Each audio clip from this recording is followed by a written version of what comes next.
Welcome to another edition of the WiseTake DFS podcast sponsored by the greatest in the DFS information community, Daily Roto Sharks. I'm joined now by Daily Roto Sharks contributor Matt Amon. You could find him on Twitter at MattAmon123. And also, of course, you guys already know him by now, Ben Jammin, co-owner of DRS, Daily Roto Sharks. That's www.dailyrotosharks.com. You can find him on Twitter at xbenjaminx. And of course, you guys know me, CK013. You can find me on Twitter at CK_013. Guys, how you doing today? Good, man. Good. Glad to be back. Doing awesome. Awesome. It's definitely nice to have you both on. This is obviously our first time doing a three-man pod. Super excited that the season has started. And as you can see, we got a bunch of new things going on, a lot of new things at Daily Roto Sharks. They went on a big recruiting spree. They got some of the best top DFS writers in the nation and in the industry, I should say. And we're excited at some of those stuffs, man. I don't know if any of you guys didn't get a chance to see those DRS baseball cheat sheets, man. They are quite impressive. Tell them a little bit about it, Ben. Yeah, man. So, I mean, we created them for ourselves initially, to cut down our research process and to just make it more efficient in general. And the MLB sheets are really where we got our notoriety and our publicity because, man, they're just hot. Like today, for instance, the top two pitchers for us were Archer and Bumgarner, and they both have 40 or more. So it's a good start there. We have a Rays stack. The Giants didn't do as well as we wanted, but a couple of the lower-owned guys actually came through and not the chalk. So if you would have went with that and went with the lower-owned guys, it would have been pretty good today. So we're looking forward to the season and glad to have you guys aboard. Awesome. And Ben, how did you do in your first MLB day of the season? I've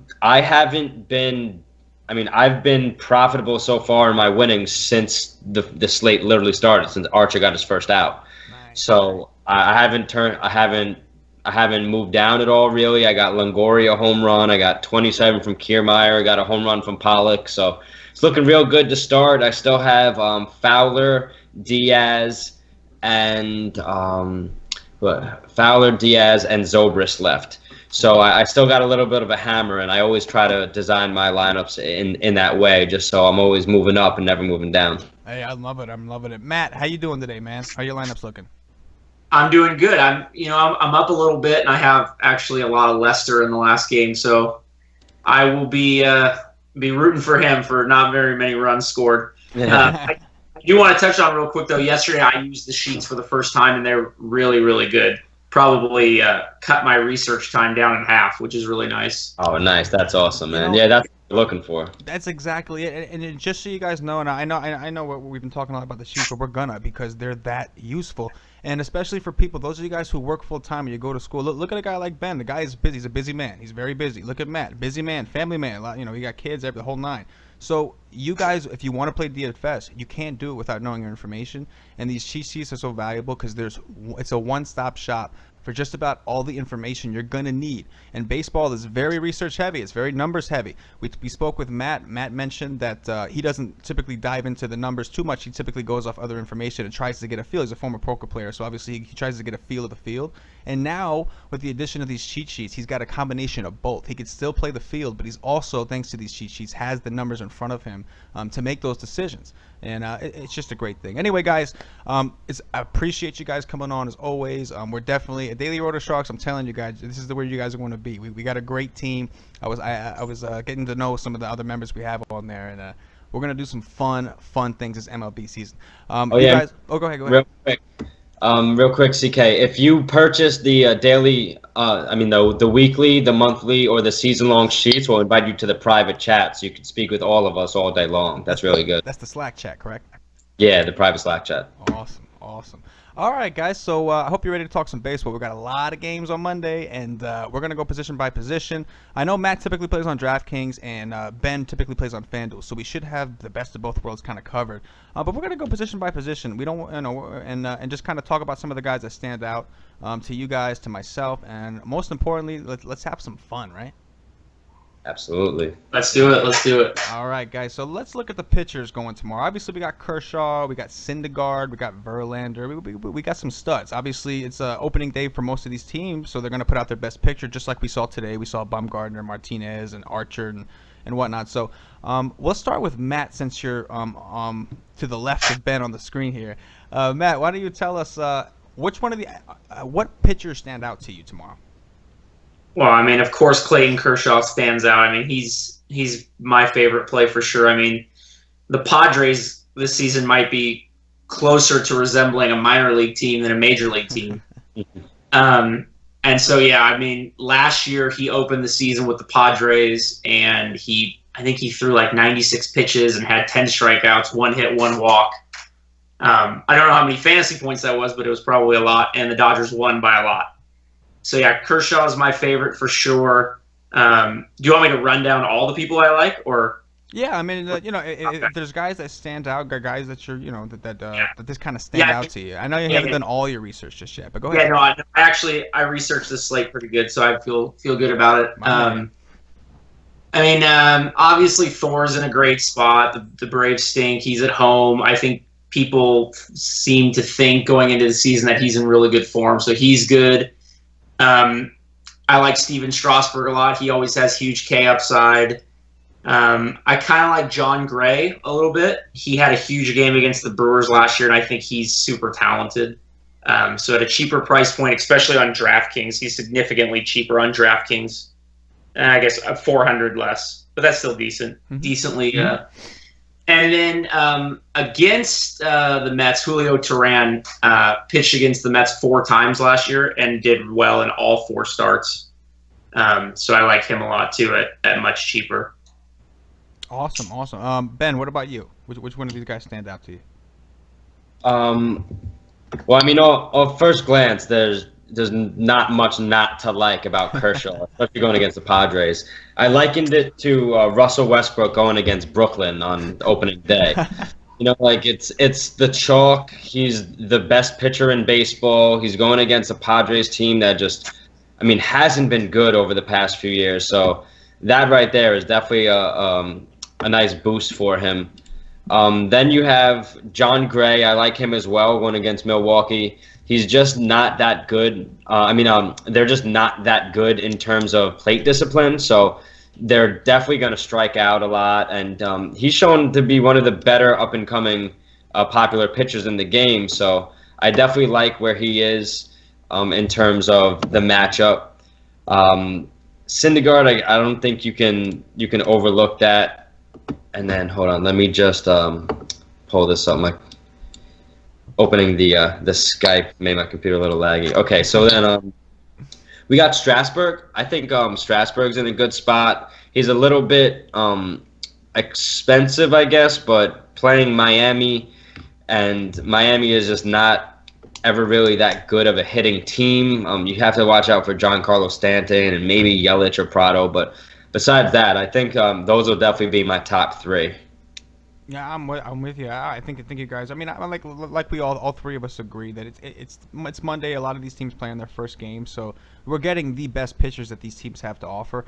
I definitely think that Kershaw and Cash makes a lot of sense. 12-6, honestly, on FanDuel really isn't all that bad when you consider the upside he has, and he's at home. And like you guys said, he's against the Brooklyn Nets of baseball, the San Diego Padres. I like that analogy. I like Cindy a lot, and the main reason is because I'm big. Like a big thing I like to do is look at the lineups and try to figure out. Like I like to see, like for a strikeout heavy lineup, I consider them to have a K percentage above 20. Like a lot of their guys will have a K percentage of 20% or so. And the Braves have actually gotten a little bit. Last year they weren't too big on strikeouts. They've gotten a little more strikeout prone. And like you said, Matt, Syndergaard has apparently looked like he's been in pretty good form. I think Verlander's interesting, but the price to me kind of scares me away. I like Strauss. I think both of you guys mentioned him, and I'm definitely on board with you. Gray is definitely interesting. We saw him last year kind of stun people, and whenever you get a chance to play him away from Coors Field, I mean, you certainly get a little boost there, of course. Teheran, I'm a Met fan. He crushes the Mets last year. I think the Braves had a really good record against the Mets in Citi Field particularly, so I think Teheran is a great play, like you guys said. And I don't know if you guys mentioned Gaussman. He's interesting. He's a dead fastball pitcher that kind of scares me. So I like him a little bit because Toronto last year was pretty strikeout heavy. Now they don't have an Encarnacion anymore. They don't have Saunders. So I'm not sure how it shapes. What do you guys think? We'll start with you, Matt. What do you? And then I want to hear you, Ben. What do you guys think of Gaussman against Toronto? It makes me nervous to play someone against Toronto in that ballpark with all of Toronto's power. And yeah, I mean, they lost Encarnacion, and who else did you say? Saunders. But they made some good pickups. Who'd they pick up? They got Kendrys Morales now. That looks like it. But still, but still, Donaldson, Batista, Tulo. I mean, I have Gosman on my list because, on DraftKings you have to play 2 pitchers, and if you want to pay up for these stacks, you have to do cheap guys. Right. So I will definitely be sprinkling him in. But he did pitch against Toronto a couple times last year, and it looks like they got to him pretty big.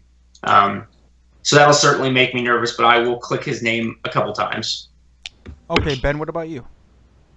No, I'm not on him at all. Not at all. He's in a bad park for them. That's a big hitters park. Toronto, they're surprisingly good against righties, even though they're mostly all righties. There's a ton of power there. On a big slate like this. I mean, I don't play big slates in general, but on a bigger slate like this, sometimes I play the all-day slates for MLB. So I'm definitely I will be in more big slate games for MLB than I do in any other sport, just because there's so much variance involved that I like to embrace it. But at the end of the day, there's a lot better options, and he's actually one of the pitchers that I'd probably be targeting in terms of stacks. I usually go against Toronto, but if you look, like, he has a pretty okay swinging strike percentage. He gives up a lot of hard hits though, so that's something I look to avoid. And for me, nothing looks good against him unless you just catch Toronto on a bad day. Right. Yeah. They hit 5 home runs off them in 2 starts last year. Yeah. I personally think that you're going to see a bunch of extra base hits tomorrow. Yeah, no, I think that makes perfect sense. It's a hitter's ballpark. I definitely see where you guys are coming from, and like you said, you'd have to catch them on a bad day, on Toronto on a bad day, and it's opening day for them, so it's like like these guys are probably ready to roll. So I'm with you guys. Yeah. Now here's a question. This time we're going to start with you, Ben. What pitchers? Now you mentioned Gaussman is one of them, but what other pitchers do you plan on targeting hitters against? So when I look at the sheets, we have 2 different ratings. We have a good rating and a bad rating. When you're looking at pitchers you want to use, you sort by good. Right? Good, you want good. And then when you're looking at pitchers to attack, you sort by bad. So you want, a high bad or a bad. And so when I sort by that, what comes up for us is Danny Duffy versus Minnesota, Marco Estrada versus Baltimore, Junior Guerra versus Colorado, and Chasson versus Los Angeles. So I already know how Matt feels about this, but in that group, I think it's really safe to say that the Dodgers will probably be pretty high owned for a slate like this, attacking Chasson. He's just not a good pitcher.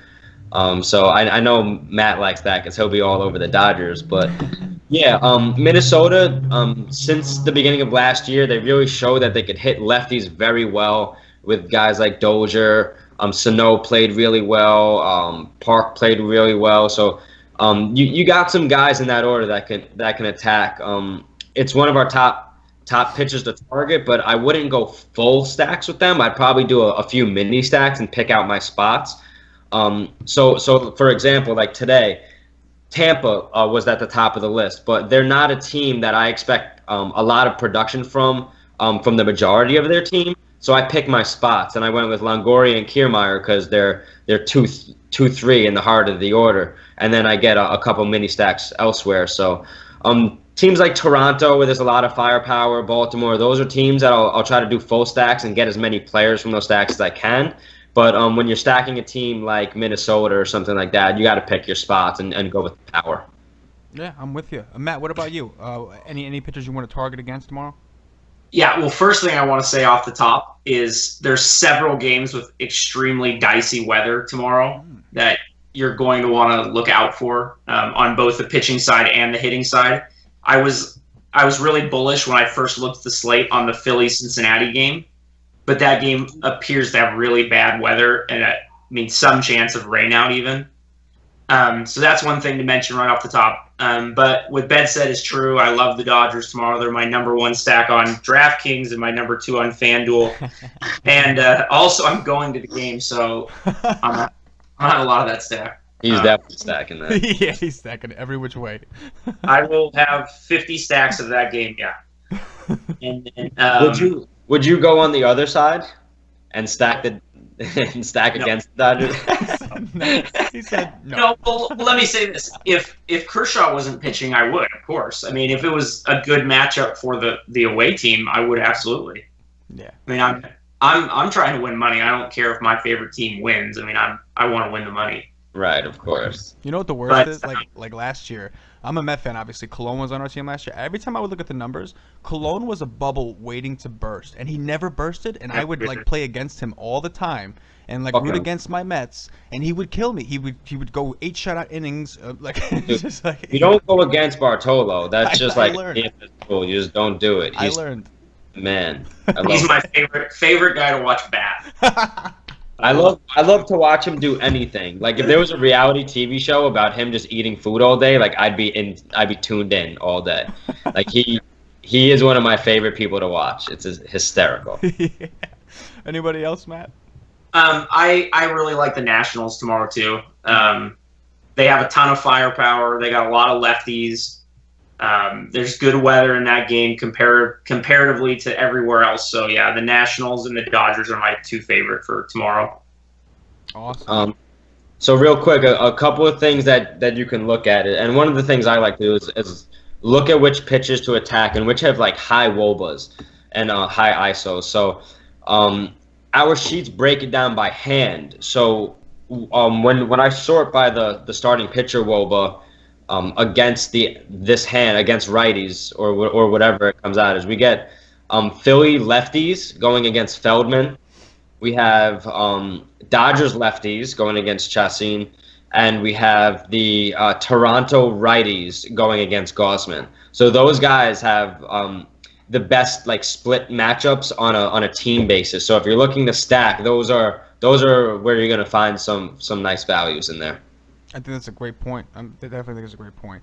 I'm with you guys pretty much on everything you said. I mean, I particularly like the Nationals, and obviously I'm a Met fan, and their ballpark isn't the greatest, but I'm not afraid of who is it? Volquez pitching, I think. I'm really not afraid of him. He's not really a strikeout guy. Granted, he's a guy.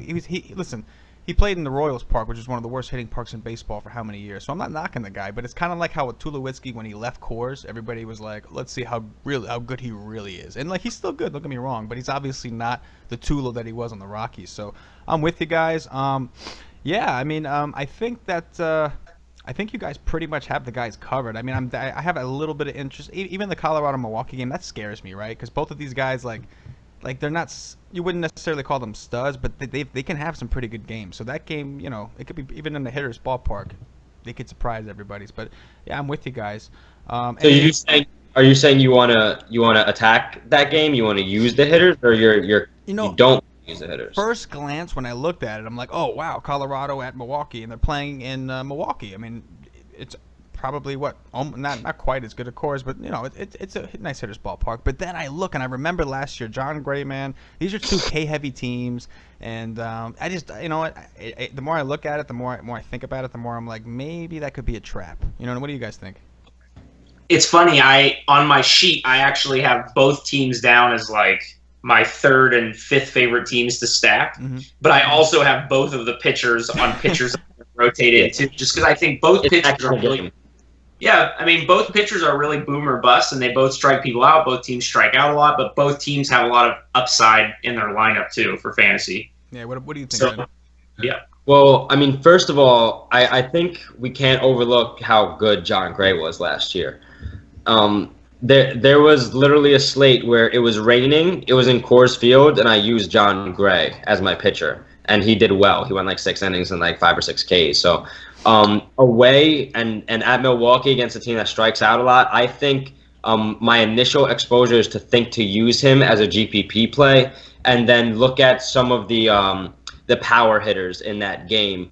So for me though, I think that a nice route tomorrow to go would be, if you want to use Kershaw, to look at some of these Philly players, some of these Philly lefties going against Feldman, because I mean, they have a couple of switch hitters they usually throw in and out of their lineup, but they're playing in Cincinnati. It's such a hitter's ballpark. Cincinnati has the worst bullpen. They're just absolutely awful. Like you can get a hit off them, like if you wanted to step out there. So I think it's really interesting to note that Philly players are going to be super cheap. They're going to be able to hit Feldman.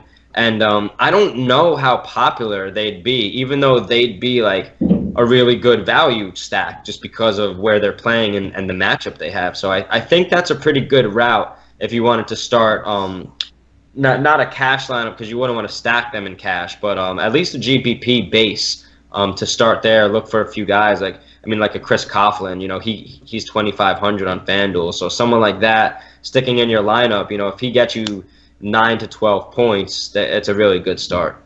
Yeah, and you know what?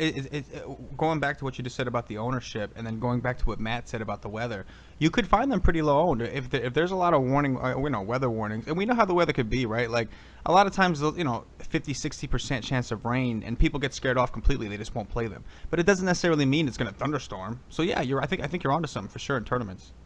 Yeah, and my thoughts. Sorry, Matt. My thoughts on that, just so you guys are clear, so you never have to ask me again for the rest of the season. I really don't avoid weather games unless there's a goddamn hurricane coming. So I attack weather games. I don't run from them. I'm like a storm chaser. That's what I used to say last year. So when I see rain, I swear, I honestly, like, you'll see me doing this. Like, I will attack those games. The ownership that you're going to get for the potential upside that doesn't change much at all, even with pitchers, unless if you think you're going to be able to get 5 or 6 innings out of them, and we're looking for quality starts, I'm not going to be scared off of them. Weather changes things, but it changes things for both sides, and I think there is some equalizer there. Now there's some things that you need to pay attention to, mostly with the wind. When you have big storms, you also get big winds sometimes. So I'd be more scared of the wind than the rain. And you also have things like, a lot of people don't know this, but it's common amongst the industry. Wrigley, the Cubs Stadium, when the wind's blowing out, it almost turns into cores. The wind really gets out there. And when you see a knuckleballer on the mound, when you have wind blowing in, it's counterintuitive, but there's been studies that knuckleballers actually do better when the wind's blowing in. So these are intricacies that you have to consider for sure. Matt, you got anything to add to that? Yeah, I was going to say the good thing about the Phillies-Reds game, and all these games tomorrow, they're all day games where a lot of times they're night games. Mm-hmm. And rain games are less risky when they're day games because they have more time to get the game in that day, so there's less chance of, cancellation. So if you can kind of look ahead and say, well, the rain's going to break later on in the day, then it's, much better for hitters, especially. Like a pitcher, the game might start, he might pitch 2 innings, and then he might get yanked, but the hitters are all going to hit. You know what I mean? Yeah. No, I think that makes sense. Absolutely. DK, I think we need to put Matt in charge of something. Ready? So when we're looking at pitchers and batters and things of that nature, it's kind of like basketball in a sense of you have guys will rest when you have a few games in a row and things of that nature. But the most important thing that I think we need to have Matt in charge of is when there's bad weather, you could potentially have the game postponed, right? But usually it's postponed if it's an interdivisional game where you're going to see that team again and you're going to be able to make that game up. So I think, Matt, since you watch more baseball than any of us, I think that'll be definitely something to try and just keep tabs on while we move throughout the season. And when there's a weather game, you would probably know better than us, like if it's interdivisional or you think they'll be able to have a chance to make it up, or if you think it's a must play. Because if it's a must play, then they'll try to fit it in, they'll wait it out, and those are things that we all have to learn and pay attention to. But I think that you'd be the best initially to understand that. I will take that on straight ahead. Man, Beautiful. That's a great point, Ben. But that's a huge edge to have, is knowing when, like, for instance, if we know that these two teams are playing, like, 20 more times in regular season, it's no problem. They can have a doubleheader. But if we, like you said, if there's a team that only plays this team this one time, this one series, it's not going to be so easy. So yeah, I think that's an awesome point. And Matt, props, man, handling responsibility. I'm liking it, man. I'm liking it. That boy. I'm ready. I'm ready. All right, so we talked a bunch about pitchers. I just noticed on FanDuel the main slate cuts off at 4, so a lot of these later games apparently aren't going to Same on DraftKings. Same on DraftKings. So do they have a slate for the later games, or they probably release it later? It's just it's a separate slate. Oh, interesting. FanDuel doesn't even have their later slates out yet, so that could be something up Ben's alley. We know he's the short slate guy. He loves those short slates, so that could be something to consider. There's only 3 games, so I would imagine that they're going to have to do a slate with 3 games then, right?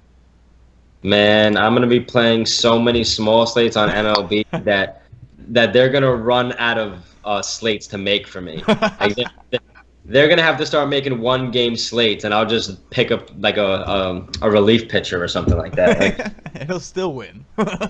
Actually, on that note, now that I said that in jest, something I'm gonna pay attention to this year, and I think this would be more applicable on DraftKings because you have 2 pitchers. And so, Matt, you'll like this as a GPP. We can potentially look for relief pitchers if there's a bad spot start to maybe get a quality start and or potentially a win at almost min price. So this is something I'm still learning the sport of baseball. I learned it through the back end of the numbers, but I'm trying to get all the things you can qualify by watching.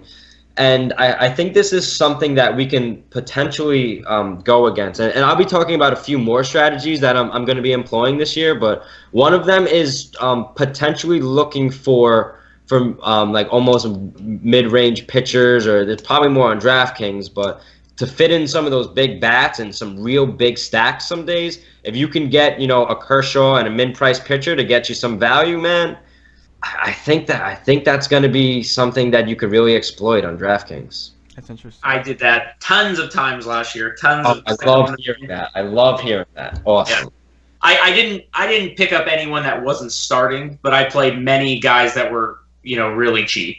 Oh yeah, no, I play that for sure. But I'm talking about someone who's not going to start, someone who is going to be a relief pitcher because their ownership will be 0.01. Mm-hmm. Yeah, I've never done that before, but I'm excited. I'm excited. I did it last year, and I'd say if I did it 3 or 4 times, it worked maybe 1. So it's not a large sample size, and 1 out of 4 is not something we would like for BVP or anything like that. But I've seen it work, and I've seen people do it, so it's something I want to pay attention to. Yeah, essentially, it's like punting the second pitcher, which in fantasy we punt plays all the time, right? We punt receivers, running backs in football. We punt in basketball. Like Kyle Anderson was a play today with all those injuries out. So yeah, so it's a punt, and what would be interesting? This is probably irrelevant, but what if instead of having 2 starting pitchers, DraftKings decided you had to pick a closer or a reliever, or that'd be interesting. I mean, maybe not, but maybe. I'm sure there's some sites that are trying to do that. Yeah, because I think they should. Bullpens are a huge part of the game. They should incorporate that.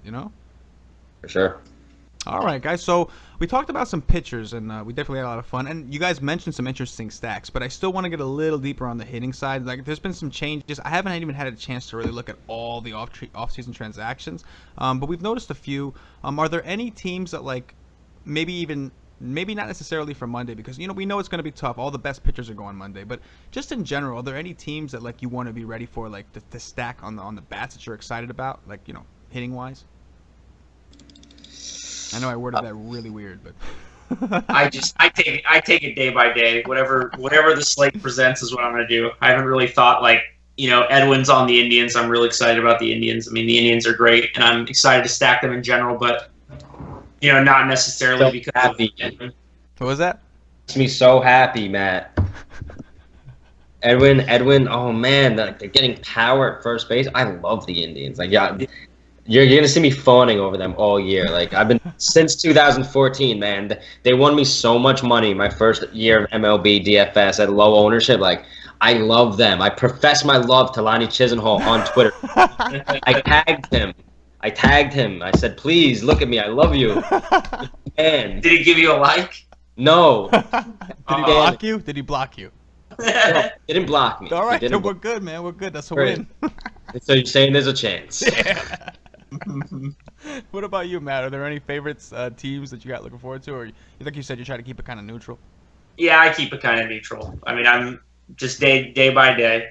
No, I'm with you, man. I have to admit, just like what Ben said, and like, mine is strange, and I'm definitely not playing anybody from this team tomorrow. But the Padres, man, they won me a lot of money last year. I don't know why I stacked them. Like, I would stack them and just look at my screen and while the game's coming up, and just, what did I do? Why did I do that? And then I got lucky a couple times. I actually won a couple big tournaments because they happened to go off, and I stacked them, and nobody ever does because they suck. You do, man.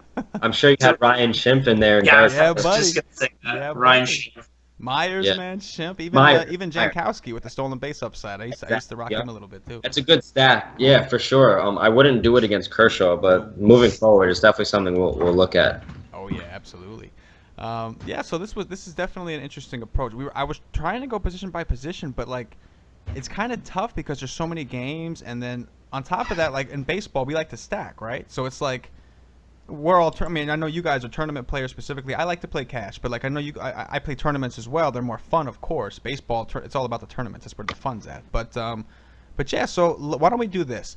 We're about half an hour into the show, so we've spoken. We covered a lot of the pitchers we liked. Why don't we start with Matt and just name off some of your favorite stacks?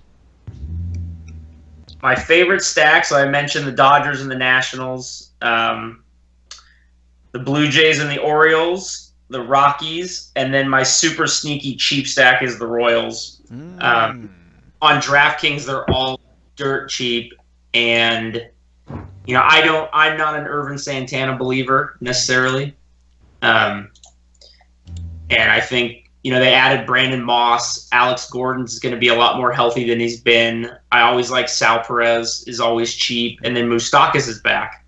So I think they have a lot more firepower than maybe they did last year. So I think that could be sneaky at a low price, and I could end up getting Kershaw and John Gray together, and then my one-offs could all be studs. So that might be fun. Okay, Ben, what about you? Yeah, I mean, I could see the Kansas stack for sure. There's three teams that have consistently won me money in DFS since I started, and one of them is the Indians, one of them is the Cardinals, and the other is Kansas. So I'm all aboard. I don't know how much exposure I'll really have just because the park itself is a little tough, and they're not really a big home run hitting upside team. They're more of like string singles and doubles together and play smart and work the base path and things like that. So I could definitely see it. Me, I like to stack when I'm stacking big teams and my 4-man stacks. I like to have a lot of power, and they don't have a lot of power. So if I would be doing them, I would be doing them with mini stacks.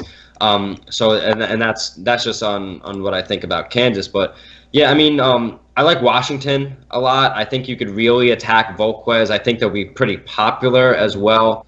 Like we said, the Dodgers, Boston. I don't think you could ever rule Boston out, for sure. Garrett Cole is a pretty decent pitcher, but I think he's a little overrated in my opinion. And then, like I said, I think you could really stack Philly. You could stack Philly Cincinnati whole game. You're going to lose a little bit of upside for the course of the whole slate because guys like Washington and Milwaukee and Colorado, guys like that have tons of power. But I think you could do that. I'm not big on Pittsburgh really. I probably wouldn't be going that direction, but I think if we try to go through the positions, like you'll be able to see little mini stacks here and there if you go by position and you start realizing there's trends of who you like best. And that's usually how I go with slates. I usually go position by position. I write everything down. I go pitcher 1, 2, 3, short, out, and then I get my player pool, and then I kind of figure out where I want to go with the 2 to 4 pitchers I'm considering, and that's how I like to play DFS and break down my player pool. So and then you could see stacks from the guys you like. Yep. I think you're that's a great point. I like the Red Sox a lot, and part of me thinks, okay, everybody knows the Red Sox have power. It's a great park for hitters. But people seem to still have somewhat of a love affair with Garrett Cole. Like you said, he's overrated, and a lot of that is because a lot of people like him, and they just think this guy is just, so good. And I'm not too crazy about like a lot of these other spots, but Pittsburgh at Boston. Boston's at home. Garrett Cole is pretty much a fastball pitcher whose fastball seems to have lost some velocity, and I love targeting pitchers whose velocity has dropped. I think that's one of my favorite stats to go upon as like an overall range. So I think Boston would probably be my favorite stack. I love Washington, even though it pains me to say that. I do. I think you guys are onto something with Toronto and Baltimore as well. I know you guys spoke more on the Toronto side, but even Baltimore, I think they got some pop in their bat. We got Trumbo got a deal. Adam Jones, he got a head start in the World Baseball Classic, so he should be all warmed up and ready to roll. And yeah, I think that Philly and Cincinnati game, I think, like you guys said, if we see big weather threats, it's only going to improve our chances to get them at lower ownership. Because if the weather was perfect there, they would Philly would have to be one of the highest on stacks just because they're going up against a guy that was basically a reliever. So I think that's interesting. I think the weather really will drive people away. And we saw in basketball, like it reminded you, right? Like the couple times where like the Kings game was canceled in Philly because there was ice on the court, and there was like twice I think that happened this season. And the first thing people thought of was baseball. Hey, this isn't baseball. We don't have to worry about the weather here. What's going on? And so I think that I think people might avoid that game specifically because one, it's unexciting to play those sorry players, and two, the weather could be bad. What else is out there? Is there anything you guys want to tell everybody before we get out of here? Yeah, let me jump in just to comment on two things. First of all, I do like the Boston stack against Garrett Cole. So I do think Garrett Cole is overrated. They're at home, so it's a good spot. If you're going to be doing it, targeting the lefties is a good idea, man. I think one of the people who are going to be underlooked for the first week or two of the season will be Andrew Benintendi. He's a lefty. He's 2,900 on FanDuel and playing in the outfield. Man, he's shown some good numbers, some good power versus righties, and he should be batting higher in the order. They're really high on him. You could always look at Jackie Bradley, but he's 500 more. So I would go Benintendi over Bradley probably. And then you got guys like Mitch Moreland, who has some power, and Brock Holt, who's like an extra base hit machine. So I think you could really stack up all the lefties here and be comfortable doing that. Nice. What about you, Matt? Yeah, Mitch Moreland is really cheap too.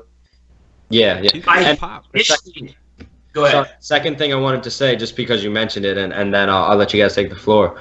And this is just a tip, and I'm trying to just say these whenever I think of them. But when the weather gets hot and the air density is lower, there's less density, the ball will fly through the air better. So you're looking for hot games, hot weather for your hitters. It's not good for pitchers, of course. And then the same thing is inversely true for the cold weather. The ball gets a little more dense. It's harder to travel through the air. Same thing with some night games. So pay attention to the weather, and not just to avoid, but to attack. So I think the weather is very important, and it's the single most important thing next to Vegas and starting lineups. I think that's a great point. Yeah, I was going to say that originally when I went over the slate, I liked the Red Sox a lot too. But then I looked at the weather and saw it's supposed to be 51 at first pitch, and the air density is 74, which is really high. So I liked them a little less after I looked at that. And then, as I told Ben when I was on his pod, Garrett Cole went to my high school, so I have a little bit of a harder time picking on him. Yeah. I don't look at weather until the morning of. I don't even think about it. Right. Right. Yeah, it is. Yeah, it is far out, but I researched for the pod and I saw it, so I was like, yeah, okay. And I got weathermen telling me here we're gonna get 3 feet of snow when it barely drizzles. Dude, tell me about it, bro. Tell me about it, man. There are some guys on Twitter that you follow. Kevin Roth, at Kevin Roth WX. Definitely follow him. He analyzes breakdowns, and then there's another one, MLB DFS weather, and these are people that I follow. So pay attention to that stuff, because not only will they tell you what the weather is, but also how to approach it, and what time the weather will be there too. Mm-hmm. And they'll tell you, 20 minutes, 10 minutes before locks. You always got to be paying attention. But one thing to point out is when you do get these colder games, when guys have really good matchups, I like to look for guys that have big power. So like in the Cincinnati game, if they play the game and the wind is blowing in, I would like a guy like Adam Duvall, who has really just big power. And so if he gets a hold of one, it's not going to matter if it's a little bit colder and the wind's blowing in, it's still going to get out. So a guy like Adam Duvall, guys with extra big power would be more higher up for me. Mikhail Franco. Yeah. And Michael Saunders, too, for the Phillies they just got. Ooh, I like that. I like that. Oh, yeah. Some interesting things. I don't know every single roster transaction that's happened this year. So hearing these things, like hearing Edwin again, I was like, oh, yeah, like that's awesome. Yeah. It definitely gets exciting. Yeah, that's another big thing. Even when targeting pitchers, right? Like we have to look at these lineups. Okay, yeah, maybe Houston and some of these other teams struck out a lot last year. We don't necessarily know that's going to be the case this year. So it's important to catch up on those trends. And there's so many teams, man, and there's so many small transactions. Like Saunders is not a guy that you're tracking down in the offseason, right? Like he's not. But he's a guy with power upside. He's a guy that can hit, and especially against righties. And on top of that, it's a lefty bat taken away from a righty dominant, a right-handed dominant lineup like the Toronto team, like Toronto. So, yeah, it's a great point. You definitely got to be on the ball in baseball, man. Yep, every day grinding, you have a better chance, of course. I love it. Oh yeah, and that's exactly why we're here, right, guys? That's why we're here at on the WiseTake Pod on behalf of Daily Roto Sharks. That's why we're here. We're here to keep you guys in the loop for those of you that maybe don't have time to. Yeah, for sure. All right, so I want to play a little game here. Everybody's going to get 3 chances. And now, I know I kind of caught you off guard. I didn't tell you. But it's very simple. We might elaborate more on the game as we get into the season. But 3 players. You get 3 players. You're looking for home runs. Whoever has the most home runs out of those 3 players wins. Who wants to go first? You got to give me a sec there. Okay. Is it like a draft? Like they're gone when somebody picks them? Yes, yeah. We can't let we can't have all 3 of us pick. Okay, I didn't know if you want to give everyone the same people or whatever. Nah, okay. I have an addendum to the game. Okay. Matt says his because he's already researched this, and then we go through the matter position by position. I'll give you my thoughts, and then I'll come up with 3 at the end. I like those rules. Okay. Hey, if I get to go first, I'll pick. We can do. You guys want to do like snake sort of, like one at a time, or do you want one person to give all 3? Probably fairer to go like snake order, right? Because it's not fair. Then Matt guys pick all the guys, and then we're beat. Nah. He goes all. I'll go all 3. Wait. But are we allowed to duplicate players? No, right? No. If somebody takes that, that's why I was saying maybe we should go in like a one at a time because, I mean. Okay. Yeah, man. I mean, we could do it. I'm down. I of it. All right. Sorry. He can hit it first. Let's go, Matt. Who's your first guy? Bryce Harper. Oh, damn. All right, that's fine. I'll go Chris Davis, Baltimore. Okay. All right. I think I'm going to go. Where's Mookie Betts? Okay. So now you get to go again. Yeah, I guess I do. I'm gonna go to Daniel Murphy. So it's back to me. Okay. Back to you. Donaldson. Ooh, that's a good one. All right, Matt, what you got? One sec. Give me Nolan Arenado. And then I go again. So risky.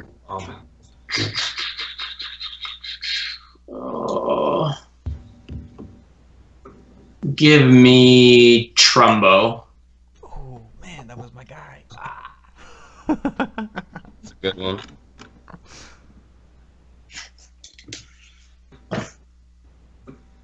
Is it on me? Yep. Yeah. Man, sorry. I thought you were picking a second. Jay Bruce. Ooh, Jay Bruce. I actually, my next guy was going to be Trumbo, but I had Cespedes waiting in the back, so I'm going to go with Cespedes there. We got a little Mets on Mets action going on there. Cool. All right, so we're going to keep tracking. The next time we're on together, we could have a little fun. But going forward, why not, right? Why not make it a little interesting? Sounds and, Man, and have some fun. I honestly can't see how I don't just completely stack the Baltimore-Toronto game. Like, I'm gonna I'll have so much exposure to that game. I hear you. What? All right, guys. Matt, you first. Anything you want to say in closing? No, I'm just excited to get going. I can't wait to go to the game tomorrow and watch the Dodgers score 15 on the Padres. And Ben, can you do me a favor? But before you say your closing statements, can you just tell everybody where to go to get their cheat sheets? Oh, yeah, for sure. You can go to dailyrotosharks.com under the NBA tab, and there's free FanDuel and free DraftKings cheat sheets for the first 2 weeks. You can buy them for the season if you want now, but what we do is You mean MLB? Oh, yeah, sorry, MLB. You can go get the NBA sheets if you want to. Of course. But, yeah, sorry, go under the MLB tab. You'll see FD, FanDuel, and DK DraftKings sheets. We put them out for free. So what we really want is for you guys to try them out, test them out, see if you even want to buy them, win some money first, and then afford to be able to pay for them. So that's the goal. We want to help you guys. We put you in the Slack chat, and I think there's still a couple things that we can mention here before we go. Sure. Just for the sake of doing it. Sure. Well, one of the things that we added to the sheets, and I think is extremely important on both sides of the plate, is the bullpen. And this is something that I think that people really need to start paying attention to. The data has been out there, but people haven't really collected it, and we've done that and organized it. So I want to just point out some of the worst bullpens that are going to be playing tomorrow, so you guys know who to kind of attack. The worst of the worst is obviously Cincinnati, and they're playing in one of the best hitters parks there is. So that's why I was talking about Philly before. So, you have Saunders, you have Coughlin, you even have Andres Blanco or Miguel Franco if they want to play, and Odubel Herrera, who has a nice power and speed combination. You could also look at Freddie Galvis. He's been really popular and productive over the past couple of years. Over the last season. And then you also have San Diego Padres are awful, so attacking them with the Dodgers is a good move. You have Philly, so that Cincinnati Philly game is going to have some pretty bad pitching in a really good hitters park with some pretty bad bullpens. So they're going to be sneaky stacks for the whole game. There's going to be some ownership probably on the Cincinnati side, but I think you should definitely pay attention to that more than you may be. Then you also have Chicago White Sox and Atlanta. And those are really the worst. I could keep going, but I think those you want to kind of rationalize and settle it down. So that Philly-Cincinnati game is looking real good for the hitters and Los Angeles. And let me just touch on the pitcher side. So this is helping out when you're picking your pitchers.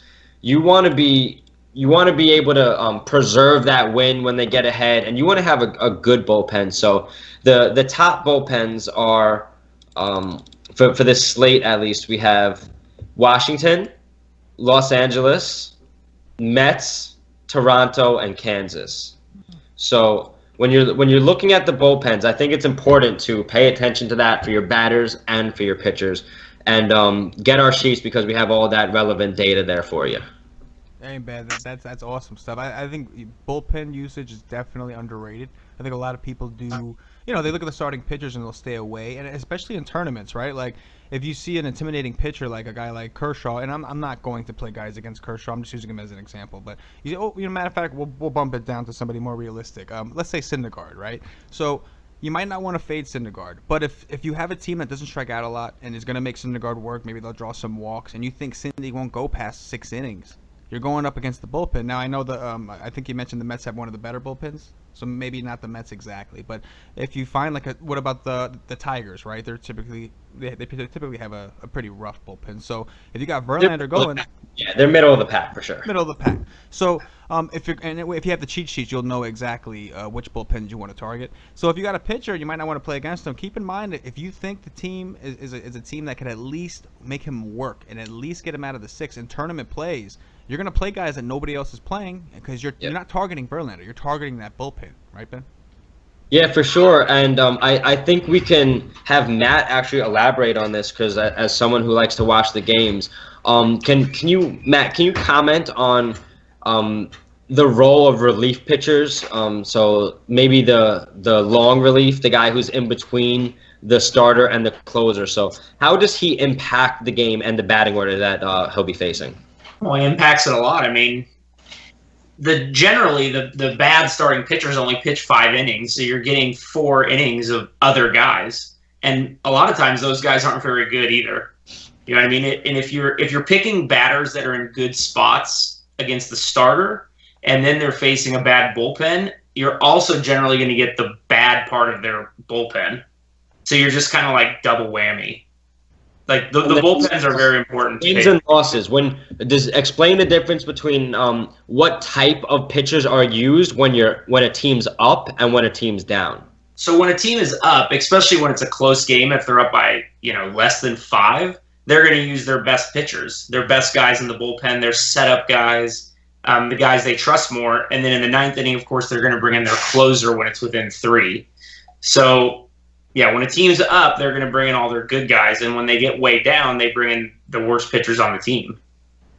Cool, awesome, yeah. It's great hearing from someone who actually knows the sport, because I know the sport through literally spreadsheets, and learning it has been so fun for me, and I really love doing this. And one last thing, Chris, that I want to add, just for my little sheet squad tips kind of thing that I've been throwing out there. And you could tell how much I love this, especially MLB. But one of the important things that I'm going to be focusing on, and actually let me say 2 because they come off the top of my head, and might as well get it out early in the season. Yeah. One is looking for steals. The taller the pitcher is, and the longer they take to throw home or to first, the better chance you have to have a guy steal on him. So the taller they are, the longer their windup usually is. So it's a good spot there. And then another thing that I'm going to be looking at this year is the defensive ratings of teams and their players. So let's say you have a guy who's at bat, he pulls the ball a lot, he makes really solid contact, and you have an awful third baseman and awful left fielder. Odds are that you're either going to get a screaming infield hit go through more often, or you'll be able to turn that into extra base hits. So I'm going to be trying to pay attention to that, looking at spray charts of where batters hit the most and seeing the defenders that play there on that daily matchup. And I think that's something that is really going to help us find an edge, and I don't think a lot of people are doing that across the industry. I think you're 100% right. I don't think I never. I mean, listen, we all listen to podcasts. We all read articles. We read as much as we can. We dig as much as we can. But those are the kind of things you don't really hear much about, right? Yeah, man, you got to find edges, and this is what I love to do. I love to strategize and think about game theory. And these are all little things that I apply in my lineups that I'm trying to teach everybody, because I've been taught things throughout my career that have really helped me out. So I really want to give back, and that's why we put so much time into writing articles and putting out these videos for you guys, because we want to help you out. And we want to win all the money, but we're not going to win every night. So the nights that we don't win, we want the people who are our followers and supporters and people who are good to us to really take some home. So we love doing that for you guys. Tweet us your screenshots. Tweet us your screenshots with hashtag Sheet Squad. Hashtag Sheet Squad. Hashtag Sheet Squad. Loving it, man. It's definitely a lot of fun. All right, guys, we're going to wrap it up. We're just under an hour here, so we're going to get out of here. Guys, bear with us. I hope you enjoyed the pod. It's our first real, slate pod, so it takes some time. We're going to get the structure down.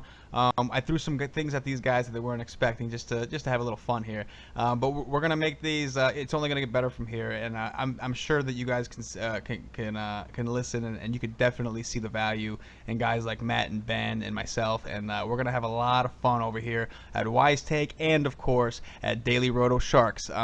It's really a one-stop shop, guys. I can't tell you enough, between the articles that they provide for free and the cheat sheets, and even Ben was nice enough. Ben and CG over there at Roto Sharks, they were nice enough to give you guys a trial, right? It's like they're giving you a trial. They're going to allow you to get a chance to pay off your subscription just in the first 2 weeks by using it. And then you could peacefully, mindfully, no excuses that you can't afford it. You can go ahead and pay like everybody else, and because you know what, it's worth it. Hashtag Sheet Squad. Hashtag Sheet Squad. All right, guys, if you're watching on YouTube, please hit that like button.